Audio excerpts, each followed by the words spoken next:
For decades, action movies and comedies stood out to audiences as genres that can and often do entertain.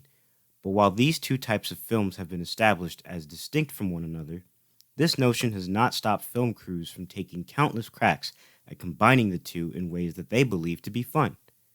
Sometimes, these attempts ended up working out smoothly into what's now known as action comedies. Other times, we end up with duds that are lacking in either action, comedy, or both, even after we're given the impression that a movie has either. So, where does Fearless Dragons fall on that action comedy spectrum? Let's go over this kung fu movie next on Lone Wolf and Cub.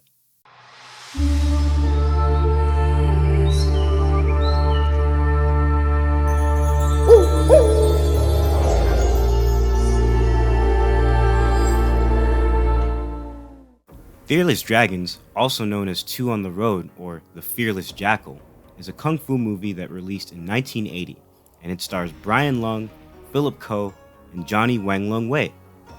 Though we aren't told this by the movie, Fearless Dragons roughly takes place between the years of 1912 and 1949, which was a time of conflict involving the Republic of China.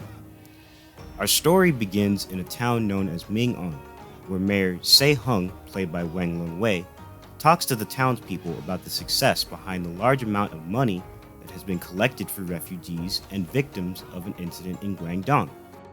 He entrusts the shipment of these disaster relief funds to one Master Wong and his disciples. After the mayor is reassured that the money will be kept safe, Master Wong's group moves out to escort the shipment. Along the way, this escort group briefly stops after seeing our two heroes, both of whom go unnamed for most of the movie, as they mosey on by while pretending to be a driver and a passenger who are minding their own business. After they pass on through, Master Wong's group gets ambushed by bandits that seem to know what route they were taking to escort the money shipment. In the ensuing chaos, Brian Lung's character, a con artist, manages to run off with the package, while Philip Ko's character races to catch up with him. After a brief fight over who gets the shipment for themselves, the container gets knocked over, and it's revealed that the shipment is empty. When the remaining members of Master Wong's crew catches up to them, the two split up. With both on the run, Philip Ko's character ends up being framed to the townspeople as a wanted criminal, and from there, hijinks ensues as both he and the con artist not only fight each other over who gets their share of money, but also fight together after realizing that they could use each other to achieve their mutual goal of finding out the true identity of the culprit behind the stolen refugee funds. To put it bluntly, Fearless Dragons is a mixed bag. It has quite a bit of entertainment to offer avid fans of kung fu flicks, but it also gets held back by problems that keep it from being more of a classic.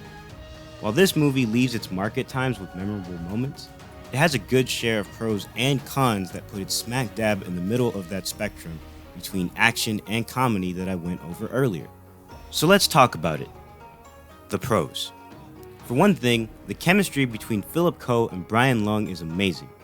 With their respective character roles, they both do a really good job at being protagonists that bring the funny, especially as they go from having a petty rivalry with each other to an eventual partnership in which audiences can believe their mutual respect and care for the other's well-being. Plus, both actors do a fantastic job of being on the same page in their comedic timing, as well as their action scenes. You could tell that the two actors enjoyed the jokes, tricks, and dialogue exchanges between their characters. Plus, the fights that they would have, whether against each other or on the same side, further cemented how in sync they were over the course of the movie. Speaking of the fights, another pro I could give this movie is how well done the action choreography is. Every traditional fight that Beardy and Philip are involved in feels intense and captivating. The skills that they use for most of the film seem well practiced, and the styles that they employ at the end of the film, while wild, are all convincingly portrayed as techniques that could work if used properly. Finally, the movie has a strong villain in, spoiler alert, Wang Lung Wei, whose character of Se Hung is revealed to be the villain who set up Master Wong's group to get ambushed. While his motivation is rather simplistic, he does an awesome job at making play at being a generous and caring mayor who cares for other people, and when his true colors show, he wastes no time in brutally taking out his enemies to get what he wants. Toward the end, he just goes off by using a mysterious style that, compared to the hero's styles, goes unnamed.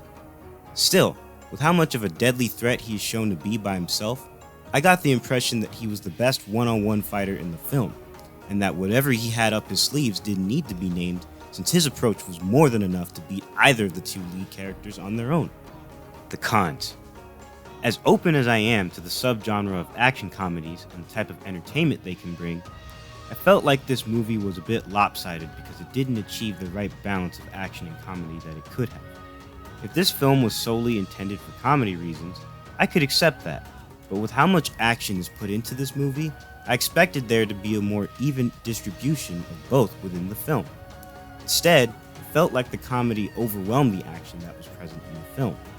I'm okay with jokes, but with the dub containing a reference to a James Bond villain that didn't exist until over a decade or two after the supposed time frame of this movie, I thought that the humor was too much of a good thing at times. Adding to that, another problem that I had was that the movie insists on prolonging joke-based scenes that just straight up didn't land for me. The scene in which the two leads are waiting to sneak out of a room with a recently wedded couple preparing for bed felt like a drag, and that was only exceeded by one, how much of a slog it was to watch them deal with a crazy prison lady, and two, how excessively long it felt watching them fight this Golden Jaws character. During those moments, I just found myself bored while waiting to get back to the more fun scenes. Yet another con I'll bring up is how the movie doesn't make it clear to Western audiences what the conflict in Guangdong was really about. Some kung fu movies at least have some sort of explanation at the beginning about the historical context that surrounds the events of their films. Fearless Dragons didn't have that, so I was somewhat lost when they brought up refugees who the money was being shipped to. Oh, and remember that bit I said about the title? Well, Two on the Road makes more sense since our two protagonists cross the road that the shipment was being escorted on, and between both characters, only one of them uses what's referred to as dragon style, so Fearless Dragons falls apart as a title. Lastly, there's a very suspect scene after both characters are captured that both OG and I found to be unnecessary. While the point of the scene was to suggest that our two heroes would be tortured if they didn't confess to the crime that they were being framed for, that little snippet just felt weird and out of place. This movie had better humor to offer than that. Yes! Overall, even though I had an okay experience when watching Fearless Dragons, the cons outweighed the pros for me this time. So I would say that this isn't a film I'd frequently come back to compared to other martial arts movies that I know are worth my time and yours. Therefore, I'm going to give it 6 kicks. What do you all think about this kung fu flick? Was it to your liking? Are any of you okay with it leaning more towards comedy? Or do you think it achieved a better balance of that with action than I did? Whatever your thoughts and opinions are, comment below and let us know. Also, don't forget to like the video for more content, and if you're new here, hit that subscribe button. We appreciate any and all support that we can get for more reviews and videos that are coming your way. This is DK from Lone Wolf and Cubs signing off. Take care, everyone.